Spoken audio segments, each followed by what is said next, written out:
안녕하세요. 오늘은 카카오페이 증권에서 판매하는 글로벌 자산배분형 펀드인 합리적인 펀드의 2023년 1월 성적표를 소개해드리는 시간이고요. 이 합리적인 펀드 역시 1월 한 달 동안 한 2% 정도 반등이 있었습니다. 앞서 똑똑한이나 영리한 펀드, 주식과 채권 부분에서도 올해 1월 달 반등했던 걸 감안하면 이 자산배분 펀드도 이 정도의 반등은 좀 양호하지 않았나 생각이 되고요. 현재 상황은 위험자산, 주식 등의 비중을 좀 낮게 여전히 가져가려고 하고 있고요. 다만 미국 주식 중에서는 미국보다는 이런 비미국 쪽 주식, 여전히 지난달에 걱정했던 이제 일본 주식이 좀 들어있는 특징이 있었는데, 채권에서는 하이힐드 채권, 채권 중에서는 가장 위험한 채권이자 약간 주식의 성격을 가진 채권일 수도 있겠죠. 이런 하이힐드 채권 및 금을 선호하는 특징을 가진다라는 현재 상황입니다. 네, 뭐 경제지표 방향성에 대한 해석이 계속 엇갈린다라는 상황입니다. 확실히 물가가 둔화되면서 경기 침체가 와야 되는데, 그렇게 보기에는 미국의 경제 상황이 생각보다 튼튼해 보인다라는 게 조금 엇갈리는 상황의 원인이 되고 있고요. 그래서 조금은 좀 보수적으로 그리고 제한적으로 포트폴리오의 변동성을 좀 관리하려는 노력이 필요하지 않은가라는 매니저 노트가 되고요. 현재 이렇게 횡보하는 모습을 좀 볼 수 있습니다. 올해 좀 반등을 해서 다행이라고 생각을 하고 있고요.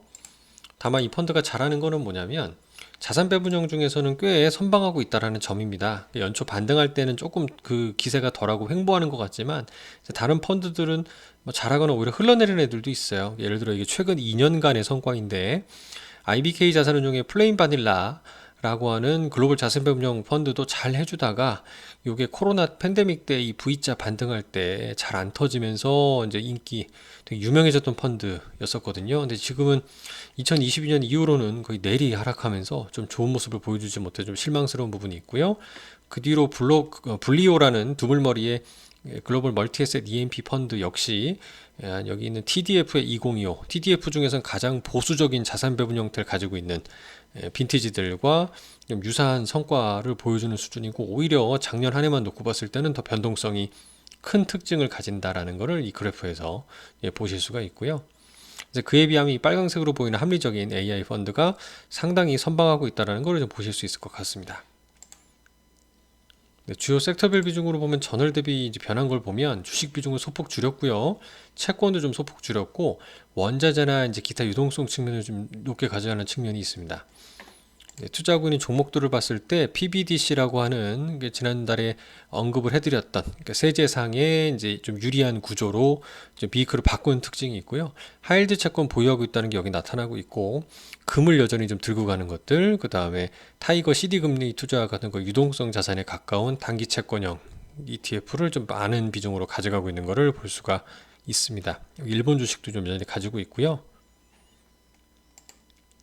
네, 월간 코멘트 상의 특징은 이렇습니다. 앞서 말씀드린 바와 같이 시장금리 하락에 따라서 채권 가격이 상승한 부분들, 원자재는 소폭 하락했고, 금은 달러 약세로 상승을 이어갔다는 얘기고요. 달러화 역시 약세를 좀 이어간 측면이 있었다. 그래서 현재는 크레딧 채권, 하이힐드 등과 함께 비미국 주식에 선호하고 있는 특징을 현재 상황으로 얘기를 하고 있고요. 앞으로 어떨지가 중요하지 않겠습니까? 첫 번째는 경기 침체가 올 수 있기 때문에 여전히 위험자산의 비중을 낮은 상태로 가져간다. 그러니까 상승하긴 했지만 언제든지 하락할 수 있는 여지도 있기 때문에 변동성이 클 수 있는 시장이다. 다만 작년처럼 큰 폭으로 연간 하락하는 모습 좀 제한적이지 않을까라는 제 개인적인 생각도 있어서 이런 전략은 나쁘지 않은 것 같다라고 생각을 하고 있고요. 스태그플레이션에 대한 방어를 위해서 금을 편입하고 있고, 뭐 비트코인 등등이 좀 약해지면서 이제 금에 대한 좀 더 그 매력이 높아지는 것도 좀 판단해 볼 필요가 있을 것 같고요. 하이힐드 채권에 대한 투자는 여전히 좀 유지하는 측면이 있고, 다만 이 부분이 향후 미국의 경기 침체가 왔을 때 부도율이 증가하지 않는지를 좀 잘 살펴보고자 합니다. 그리고 금의 비중은 꾸준히 좀 확대를 하려는 게 이 펀드의 좀 특징적인 부분인 것 같습니다. 일단 이 모멘텀을 좀 찾아서 시장의 방향성에 따라 투자할 수가 있기 때문에 조금은 더 지켜보면서 그래도 상대적으로 자산 배분 펀드에 좀 안정감 있는 그런 포트폴리오로 좀 지켜볼까 합니다. 감사합니다.